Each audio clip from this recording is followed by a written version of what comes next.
Renewed fighting in the breakaway Nagorno-Karabakh region, stoking fears of another full-scale conflict between Armenia and Azerbaijan.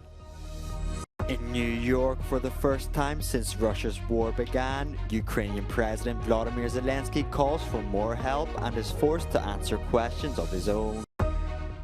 France vows not to open its doors to migrants from Lampedusa and says it will help Italy manage deportations. Thousands of Armenians outside parliament buildings demanding the resignation of Prime Minister Nikol Pashinyan. They say he has betrayed the Nagorno-Karabakh enclave after Azerbaijan opened fire in the region in what it calls an anti-terrorist operation. But he maintains Armenian troops are not taking part in the fresh clashes. Ռազմական գործողությունների մեջ ներքաշված չէ եւ ուզում եմ հերթական անգամ արձանագրել, որ Հայաստանի Հանրապետությունը Լեռնային Ղարաբաղում բանակ չունի. Armenian authorities in war-torn Karabakh say 2 civilians have been killed and 25 people injured. This after Baku warned it would continue its offensive in the territory until, quote, the end. Bölmələrin yüksək döyüşlərə hazır olma səviyyəsinə gətirilməsi, səfərbərlik üzrə əlavə bölmələrin yaradılması, Azərbaycan ordusunun bölmələrinə qarşı kəşfiyyat fəaliyyətlərinin genişləndirilməsi, mövqelərimizin dərinliyinə sızaraq minalardan təmizlənmiş ərazilərin və mümkün təyinatlı yolların terror təxribat məqsədi ilə yenidən minalanması kimi əməllər tərəfimizdən aparılan müşahidələrlə təsdiq edilmişdir. Ethnic Armenians in the region have appealed for a ceasefire. Fears of another full-scale conflict are on the rise. 3 years after the war in the mountainous district killed more than 6,000 people. World leaders arrive in New York to listen to what Ukrainian President Volodymyr Zelenskyy has to say. It's the first time he has visited the United Nations headquarters since Russia's war begun. Facing a fragmented international community, he called to exclude Russia from the ranks of the UNSC. The Ukrainian peace formula is becoming global. Its points offer solutions and steps that will stop all forms of weaponization that Russia used against Ukraine and other countries and may be used by other aggressors. For the first time in modern history, we have a real chance to end the aggression on the terms of the nation which was attacked. Zelenskyy participated in many meetings, in particular with African leaders to discuss food security and also with US House Speaker Kevin McCarthy, who questioned how aid money was being spent. What is the plan for victory? I think that's what the American public wants to know. Look, what Russia has done in invade is wrong. It's an atrocity. We want to make sure that ends. I also have always said from the beginning, no matter what the issue is, I want accountability for whatever the hardworking taxpayers spend their money on, and I want a plan for victory. Kyiv demands more weapons and armament for its counter-offensive, which so far has had limited success. But it also needs other resources to protect civilian population and infrastructure from recurring Russian airstrikes.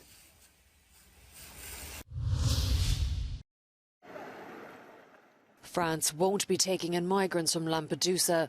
That's according to Interior Minister Gérald Darmanin, who claims 60% of the new arrivals to the Mediterranean island are not eligible for asylum. This after thousands of migrants travelled to the island on small boats last week seeking refuge.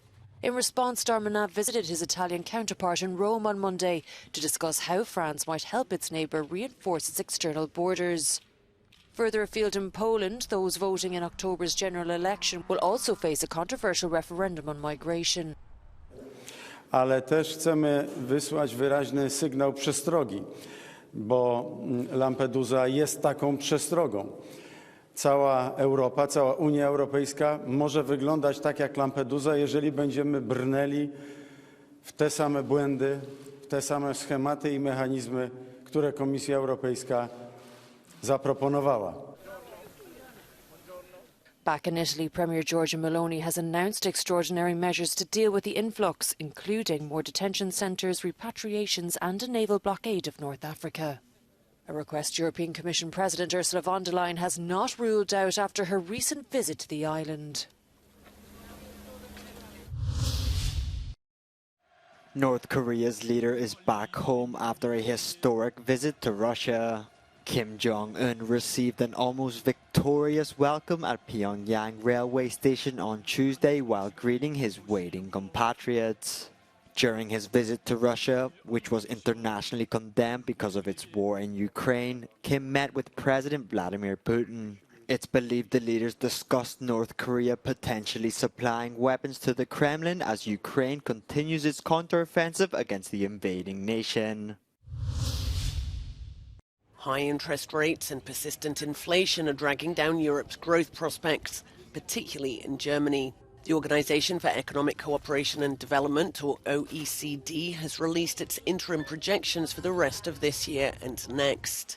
The euro area remains on course for a modest expansion of 0.6% in 2023, but it's being held back by a slowdown in German manufacturing. Globally, the prospects for manufacturing look weak, and while the outlook is still positive for services, it has deteriorated since May.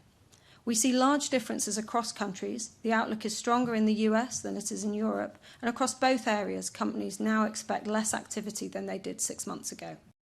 There's significant divergence within the Eurozone's main economies. While Germany's growth is forecast to fall 0.2%, Spain will surge by 2.3%, and France and Italy will see slight gains. Falling energy prices are boosting growth globally, with the US and some emerging countries performing well in 2023. But China's stagnant economy is expected to restrict growth around the world next year.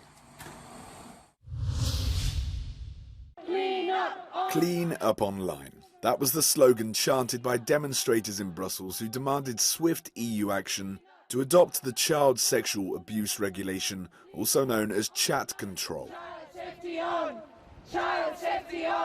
The activists wore hazmat suits and were holding cleaning materials symbolising the internet being a dirty and dangerous place for kids in Europe. Some demonstrators of the NGO Brave movement were themselves victims of sexual abuse in their childhood. Now they want the EU to act against online sexual predators, grooming and the harassment of children. 1 in 5 children, 1 in 5 of your children will be sexually abused before the age of 15 or 16. And a lot of them, it will be online. And unfortunately, Europe at the moment hosts 60% of the world sexual abuse online.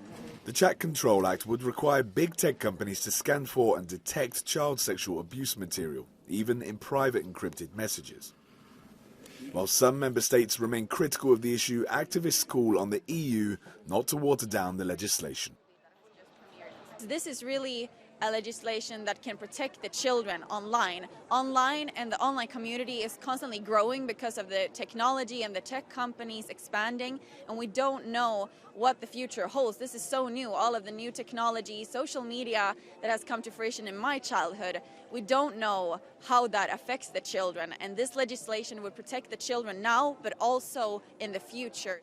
But the Chat Control Act has provoked backlash among pro-privacy activists and NGOs across Europe. In an open letter, they warned that in its current form, the law would allow the scanning of people's messages, violating in the process the rights of hundreds of millions of Europeans. One researcher tells Euronews that she hopes the law will fail. The technology will not only look for child pornography. When the technology is there to look for something, we know that it will be used for other things, right? Because you can check anything.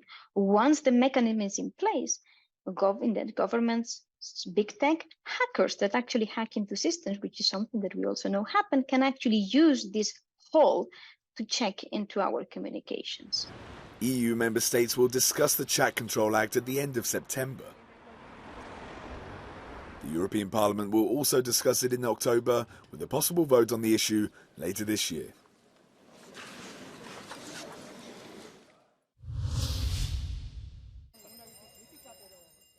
After a key bicycle lane was removed from a part of the city of Elcha, these cyclists took direct action and for a few hours at least reclaimed the streets. The new local government in Valencia region, which is now made up of the Conservative Party and the far-right Vox Party, made the controversial decision to allow vehicles more space on Elche's roads. But it turns out the protest was in vain and the removal looks permanent. 2 months later, the 1 kilometre-long bicycle lane has now been scrapped, and the confidence some bike riders feel when riding the main road has gone too. He tenido algún accidente yendo en bicicleta y aseguro que en el momento que quiten los carriles bici no la voy a volver a coger porque me da miedo. The authorities insist that they're not against the bike lanes, but that some are wrongly placed, which makes them dangerous as they come into conflict with other traffic on the roads. And other city residents agree. Si los carriles bici nos quitan aparcamiento, nos quitan carriles de circulación, pues es un problema. El carril bici es necesario porque la ciudad lo demanda, pero bien ubicado hay que buscar el recorrido idóneo. But keeping streets safe for cycling and allowing vehicles space may not be the only sticking point. The lanes were financed as part of a larger EU project to develop low-emission zones in the city. And according to one former mobility councillor, the authorities might need to give the money back now.